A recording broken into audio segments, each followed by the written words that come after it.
Dr. Bryant completed her pediatric residency and pediatric infectious disease fellowship at Norton Children's Hospital and the University of Louisville. She is currently the Norton Children's Hospital pediatric epidemiologist and a professor in the Division of Pediatric Infectious Diseases at U of L. She is going to give us an update on antibiotics today. So please welcome Dr. Bryant.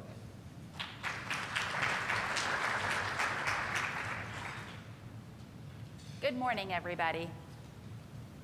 All right, so disclosures, I have none relevant to this presentation because we're not going to talk about vaccines. Maybe we'll talk about off-label use of antibiotics. So when Dr. McDonald asked me to give an antibiotics update, I thought, oh, what am I going to talk about? We haven't had a lot of new antibiotics for children hit the market recently. Fortunately, there are a couple that we can talk about today. They're both intravenous drugs, and they're both effective against resistant gram-positive organisms. The first is daptomycin, and this is a really interesting drug. It is a novel class, in a novel class of antibiotics called cyclic lipopeptides, and it has a unique mechanism of action. It binds to calcium-forming micelles, and the antibiotic calcium combo inserts deep into the membrane of the bacteria. It causes rapid depolarization, it inhibits RNA and DNA synthesis, and it actually kills the bacteria. This is bactericidal, and it's actually indicated for children who have skin or skin structure infections, and that's pretty much it for the official indication currently. It's also been studied for right-sided endocarditis in children. One pearl is that this binds to pulmonary surfactant. It's inactivated by pulmonary surfactant, so you can't use it for pneumonia. All right, so we've got a drug that is good for, what do you use it for, actually, then? Well, it's good for MRSA. It works against strep pneumo, but if you can't use it for pneumonia, okay, not so useful for pneumococcus. It's also good for VRE. And so potentially you would use this for a severe cellulitis due to Staph aureus. Adults use it for bacteremia. It's dosed based on age and weight. I'll point out that generally we don't use this drug under a year of age because of concerns for side effects. This doesn't have a lot of side effects. It's generally well tolerated in children. The most common side effects, nausea, diarrhea, headache. It can cause elevations in CPK. It has been known to cause rhabdomyolysis. In about 800 children that received this drug, there were 7 that developed rhabdomyolysis and 1 developed eosinophilic pneumonia. So the niche for this in kids is a little bit narrow. Resistant gram-positives, MRSA, VRE. If you want to use this, this is probably the kind of kid, if you've got a kid who needs this drug, maybe you need an ID consult. But it is once a day, easy dosing. It has some potential uses for home IV therapy with resistant gram-positive infections. The other new drug for children is ceftaroline. This is a cephalosporin, and it is the only cephalosporin that has activity against methicillin-resistant Staph aureus. Finally, we have a cephalosporin that works against MRSA. So like all other cephalosporins, it inhibits cell wall synthesis. This drug binds to penicillin-binding proteins. It inhibits transpeptidation, and so you inhibit cell wall synthesis. You can use ceftaroline in children as young as 2 months of age, again, for skin and skin structure infections, and this one you can use to treat community-acquired pneumonia. It works against Staph aureus, MSSA, MRSA. It works against pneumococcus. It does not work against VRE, though, because remember, no cephalosporins work against VRE. Unfortunately, perhaps for many of you in the audience, this is only available as an IV preparation, and it has some side effects. Some of them are very common with other cephalosporins. gastrointestinal side effects, nausea, vomiting, diarrhea, rash. Kind of a pearl about ceftaroline is that it causes direct Coombs test seroconversion, but in the children studied, it didn't cause hemolysis. Think of this as ceftriaxone with MRSA coverage. That's really its spectrum of activity. Some of you may be saying, okay, cefepime is a 4th generation cephalosporin that has great gram-positive coverage, great gram-negative coverage. It works against Pseudomonas. What about this one? Well, its niche is really resistant gram-positives. It works against MRSA, and it's great for pneumococcus, but it doesn't have any pseudomonal coverage. So don't confuse this one with cefepime. Dosing in children, again, is based on age and weight, and it has to be dosed multiple times a day. All right, so many of you are thinking, oh boy. All right, that's it for new antibiotics. What are we gonna talk about for 20 minutes? And so I wanted to spend a little bit of time talking about antimicrobial stewardship, or how to better use the drugs that we have, since we don't have a lot of new ones. Now, hopefully nobody in the audience is thinking, oh boy, I don't want to talk about stewardship. That's where the ID doctor or the pharmacist or somebody at the hospital calls me and tells me I can't use antibiotics, right? Hopefully nobody's thinking that. So what stewardship is about is, it's not about not using antibiotics, it's about using antibiotics wisely. It's about optimizing use. So officially, antimicrobial stewardship refers to coordinated interventions designed to improve and measure appropriate use of antimicrobials by promoting selection of the optimal drug, optimal dose, optimal duration, and optimal route. And so today, I thought we would focus on duration. So why is this important? Well, there are roughly 50 million prescriptions prescribed for children in the ambulatory setting every year. 1 in 5 outpatient visits results in an antibiotic prescription, and according to the CDC, about 1/3 of them are unnecessary, and about half are inappropriate in dose or duration. So collectively, we have some work to do, and I thought we would focus on duration today. It's also relevant, I think, for us in Kentucky, because according to national data, clinicians in Kentucky prescribe more antibiotics per capita than just about any other state in the nation. I think West Virginia may be a little bit worse than we are, if worse is prescribing more. And so potentially we've got some room to do better. All right, so why did I choose to focus on duration? Why is this important? Well, if you don't treat long enough, you may have treatment failure and the disease may recur. Overtreatment can lead to antibiotic resistance, a bigger window for adverse events, decreased adherence. I'm really tired of taking this antibiotic, I'm just gonna stop, and then I may recur, and increased cost. So let's start with some cases. Now, in many formal CME settings now, we use audience response systems, right? I love that because you can sit in your chair, you can click, nobody knows what you pick. Okay, but we're all friends here, right? So we're not gonna use iClickers. We're gonna go with the old-fashioned show of hands. Be bold, you're among friends.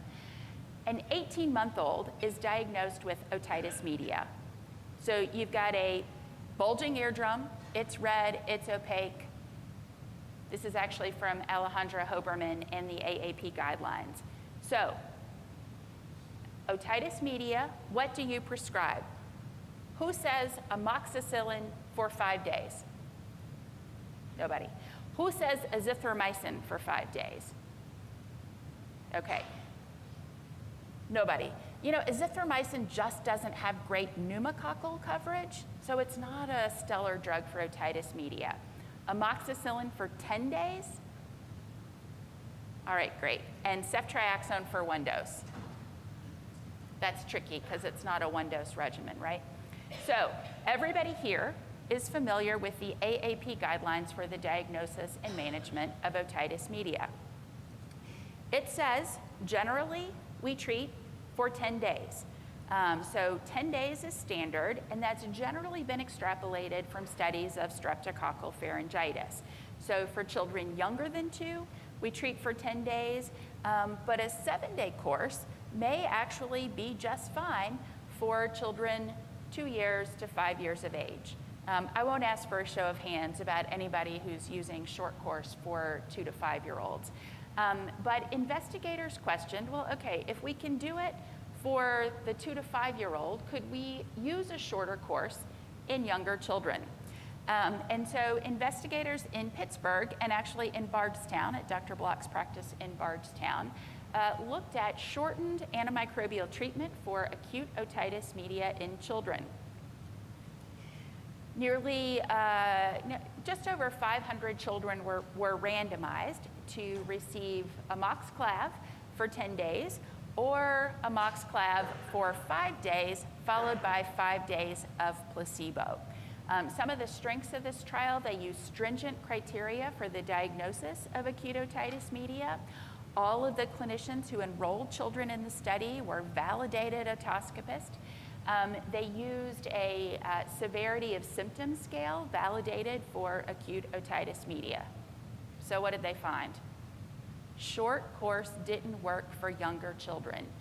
Failure rates were higher in children who only got 5 days of therapy. So you see the failure rates there, 34% in the short course group, 16% in the standard group. Now you might say, well, okay, but were there other advantages of short course therapy? Potentially reduced side effects or reduced colonization with resistant organisms. Is there something to balance out the failure rate? And the answer was no. So in both groups, there were equal numbers of children who got diarrhea, equal proportions of diaper dermatitis, and nasopharyngeal colonization with penicillin non-susceptible pathogens were similar. So short course doesn't work. And I want to start with this because antimicrobial stewardship, as I really want to emphasize, is not about saying we always have to go shorter. Sometimes it's about saying we have to choose the best duration. And in the younger children, the best duration is still 10 days. All right, let's try another case. A 9-month-old presents with a buttock abscess. What is your treatment? So incision and drainage only. Anybody vote for that one? Cephalexin for 5 days. Clindamycin for 7 days. Okay. Smattering of people, Bactrim for 10 days. All right. Bactrim for 10 days appears to be the winner. And if we had time to talk this out in a smaller group, I would be curious to know if it was the duration or the drug that prompted people to go with clindamycin or Bactrim. So let's talk through this. So the annual burden of disease of skin and soft tissue infections is huge. There were more than 14 million outpatient visits annually for skin and soft tissue infections, more than 800,000 hospitalizations. This is including children and adults, and half of patients will go on to develop a recurrent infection in the year following a skin and soft tissue infection. And severe skin and soft tissue infection is among the top 10 reasons for pediatric hospitalization. Many of you are probably familiar with these guidelines from the Infectious Disease Society of America that address treatment of methicillin-resistant Staph aureus infections in adults and children. And these are relevant to the case because probably our young child with the buttock abscess has an MRSA infection. What do these say? Well, these say if you have a child with an abscess that's small and the child's not toxic and can be treated as an outpatient, maybe incision and drainage is enough. So investigators at a number of sites around the country, including our colleagues at Vanderbilt and Washington University, tested this theory that for small abscesses, is incision and drainage enough? And what works better, clindamycin or trimethoprim sulfa? Let's see what they did and what they found. All right, so to be eligible for enrollment in this study, you had to have an abscess that was less than 5 centimeters, 5 centimeters or less. They enrolled more than 750 adults and children, and they were randomized to clindamycin. This was actually clindamycin for 10 days, Bactrim for 10 days, or placebo. So interestingly, the cure rate was similar in the clindamycin and trimethoprim sulfa groups. You see the numbers there. Either treatment with Clinda or Bactrim was better than incision and drainage alone, challenging the paradigm put forth in the IDSA guidelines and really conforming to what you see in clinical practice, right? Pretty much nobody in this room said they would only do incision and drainage. Here's what I think the interesting thing is. Recurrent infections were less common in the clindamycin group. I think giving the nudge to clindamycin, although there were slightly more adverse events in the clindamycin group, and they all resolved. So we should treat with antibiotics, even with small abscesses generally. How long do we treat? This wasn't a how long do we treat trial, right? They just studied 10 days versus incision and drainage alone. The IDSA guidelines say if you are going to treat, so for example, if you have purulent cellulitis and you don't have an abscess to drain, you've just got drainage, you treat for 5 to 10 days in the outpatient setting. How do you decide 5 or 10? Well, clinical response. And I think many times if you drain the abscess, 5 to 7 days is enough. Maybe you don't need 10. All right, case number 3. A 3-year-old comes to your office with fever and cough. The child is non-toxic appearing and has no respiratory distress, prompting you to think that you can treat this patient as an outpatient for focal right upper lobe crackles. You diagnose this child with community-acquired pneumonia. So, what treatment are you going to choose? Who says amoxicillin for 7 days? All right, who says amoxicillin for 10 days? All right, Ceftonir for 10 days. Couple, and depends on the results of the chest x-ray.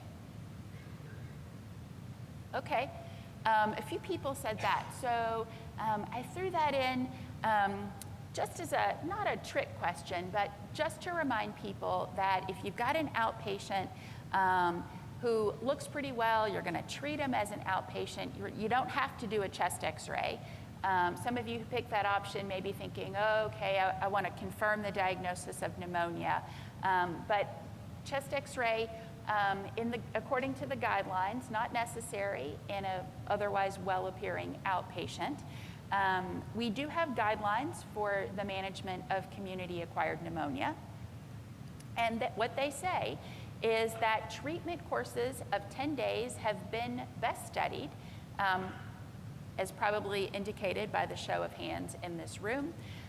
Although shorter courses may be just as effective, particularly for mild disease managed on an outpatient basis. And some pathogens like MRSA may need longer. So amoxicillin is the drug of choice for community-acquired pneumonia in young children. It's mostly due to pneumococcus, and we can almost always treat this with amoxicillin. But today we're talking about duration. So it's interesting. Pediatric guidelines say 10 days have been the best studied, but the adult guidelines recommend 5 days and really focus on using the clinical course to determine the duration of therapy. So if you're not better in 5 days, you might need longer. And they discuss that when you stop antibiotics, you should have been afebrile for 48 hours and clinically improving. So what are the data for duration in children? Could we go shorter? Well, what do our friends and neighbors do in other countries? They also have national guidelines. In Canada, the community-acquired pneumonia guidelines say treat with amoxicillin for 7 to 10 days, although at least one study has shown that 5 days may be effective. We'll talk about that. In the United Kingdom, the recommended treatment is amoxicillin for 7 to 10 days, and in Finland, amoxicillin for 7 days. Can you see where I'm going with this? I think potentially we need to move toward the 7-day. Let's talk about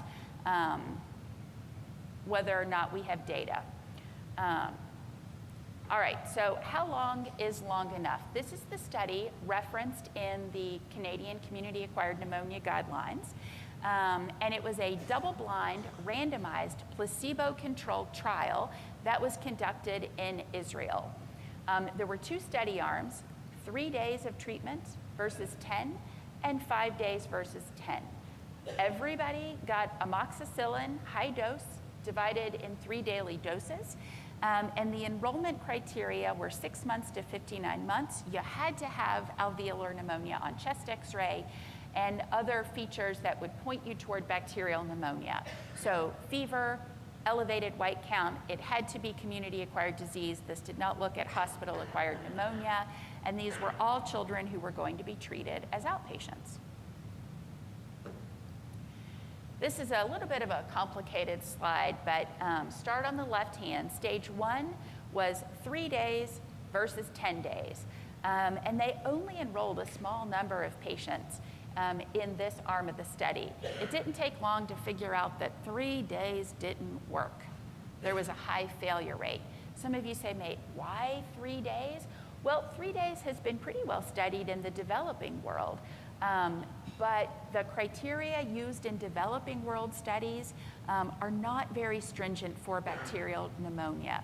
Remember that mortality from pneumonia in the developing world is quite high, and World Health Organization guidelines for treatment of pneumonia cast a pretty broad net, and trials in the developing world probably enrolled kids who had viral pneumonia as well as bacterial pneumonia. So it was a valid attempt for 3 days, but 3 days didn't work in this study. So phase 2 was to look at 5 days versus 10 days. And it turned out in this study of children with presumed bacterial pneumonia that 5 days worked just as well as 10 days. So do we have to treat 10 days in the US? Let's look at another study. The PIVOT study was conducted in the United Kingdom. It was a multi-center, pragmatic, randomized controlled equivalence trial. It was actually a study of inpatients. Children who were admitted with chest x-ray confirmed pneumonia were randomized to oral amoxicillin in the hospital or IV benzylpenicillin. And what they found is that children who got oral amoxicillin actually defervesced faster than kids with IV penicillin. Why am I telling you about this? I'm not advocating for oral amoxicillin for inpatients, but the standard duration of therapy in this trial was 7 days, not 10, just 7. Now, didn't work for everybody. 3 of the kids who were randomized to oral therapy ended up getting changed to IV therapy. 6 in this group had to receive second courses of antibiotics post-discharge. About half of those had new runny nose and recurrence of symptoms that could have been viral. There were also failures in the IV therapy group. 7 were changed to other IV antibiotics, 3 developed empyema, and 2 needed longer courses of IV therapy. But it's interesting that 7 days was chosen as the standard. Now, we may have data in the next couple of years about how long is long enough to treat community-acquired pneumonia in children. The CAPIT trial is being conducted at a number of sites in the United Kingdom. It's studying the efficacy, safety, and impact of antimicrobial resistance and the antibiotic dose in children with pneumonia. And so they actually are looking at short course and various doses of amoxicillin. So stay tuned. We may soon know that 7 days or maybe even 5 days is long enough. All right, pharyngitis. 7-year-old presents with fever, sore throat, and headache. The rapid strep screen is positive. How do you treat? Amoxicillin for 10 days. Smattering of hands. LA bicillin times 1. Yeah, that's not a popular choice. Azithromycin for 5 days. Cephalexin for 10 days. All right, a few. And Ceftonir for 5 days. All right, hardly anybody is choosing Ceftonir for 5 days, but I'll tell you it's happening in our community, and I want to talk a little bit about that. I'm glad not a lot of people chose azithromycin for 5 days. While this is on the list of drugs for treatment of group A strep pharyngitis, resistance in group A strep in our community can be significant. So my colleagues and I at the University of Louisville did a study a number of years ago where we looked at macrolide susceptibility in group A strep isolates. Now remember, there's never been a group A strep isolate that's resistant to penicillin. They are universally susceptible. We don't normally get susceptibility testing for other antibiotics for pharyngitis. We do for invasive infections. But when we looked at macrolide resistance, and it doesn't matter whether you're talking about erythromycin or azithromycin, macrolide resistance for group A strep is macrolide resistance. Our rates of resistance in this area were on average around 8 to 10%, but in some months it was closer to 30. All right, so we also have clinical practice guidelines for group A strep. They're listed here. What do they say? This is a very sensitive clicker. Basically, they say treat with 10 days of penicillin or amoxicillin, that alternately you can use a 10-day course of cephalosporin if you've got a penicillin allergic patient. The precaution is if you've got somebody with anaphylaxis to penicillin, you'd be more cautious about a cephalosporin. And it acknowledges that shorter courses of broad spectrum cephalosporins like Ceftonir and Cefixime have been studied, but they're just not recommended for a variety of reasons. Don't misunderstand, this is not new data about 5 days of Ceftonir and Cefixime. The Ceftonir studies are actually from the 90s, but it's just not recommended. Does it work? Yeah, it works. It's FDA approved, but not recommended to use a broader spectrum antibiotic for treatment of group A strep pharyngitis. Not recommended by the Infectious Disease Society of America, not recommended by the CDC. The recommended drugs are listed on this slide. I'll close with just a few words about antimicrobial stewardship. So this is not just a hospital intervention. Antimicrobial stewardship is important in the outpatient setting, as I mentioned. The Centers for Disease Control have a beautiful set of resources for the ambulatory settings. They call for clinicians in the outpatient setting to do these things. So first, demonstrate a commitment. Can you demonstrate dedication to and accountability for optimizing antimicrobial prescribing and patient safety related to antibiotics? A simple thing that you can do, if you're not doing this already, is to post a commitment letter in your office telling your patients that you're going to use antibiotics wisely. You're going to give them when they're indicated for bacterial infections, but you're not going to prescribe them for viral infections. The commitment letter has actually been studied in a rigorous fashion and has been shown to reduce antimicrobial prescribing. Parents ask less, patients ask less when they see this letter. The CDC also calls on us to take action. Have you implemented at least one practice to improve antimicrobial prescribing? Do you monitor at least one aspect of antimicrobial prescribing? Those of you who work in the Norton healthcare system may be receiving feedback about your antimicrobial prescribing for upper respiratory tract infections and pharyngitis. I see Dr. Fass in the back row.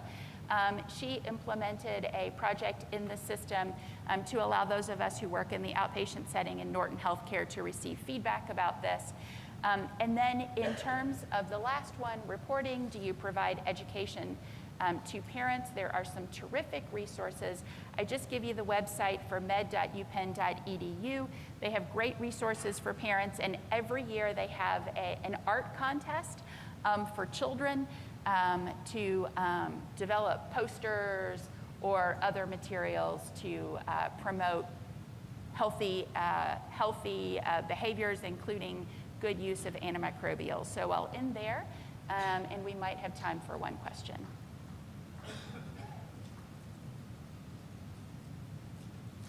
Questions?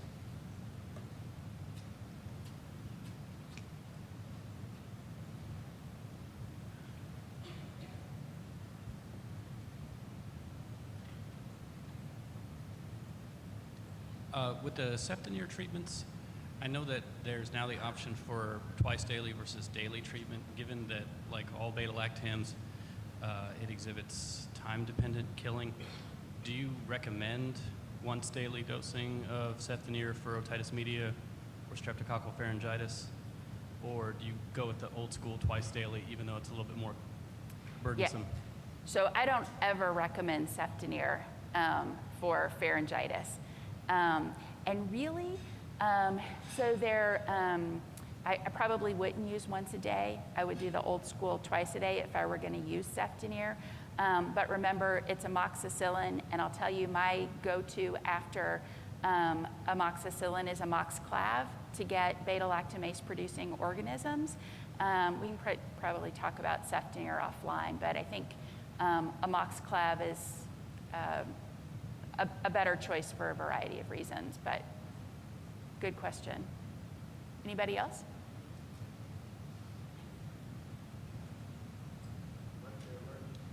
Do you agree that the amoxicillin can be used just once a day for 10 days? For Strep. strep? Yeah. All right. Thank you, Dr. Bryant. Thank you.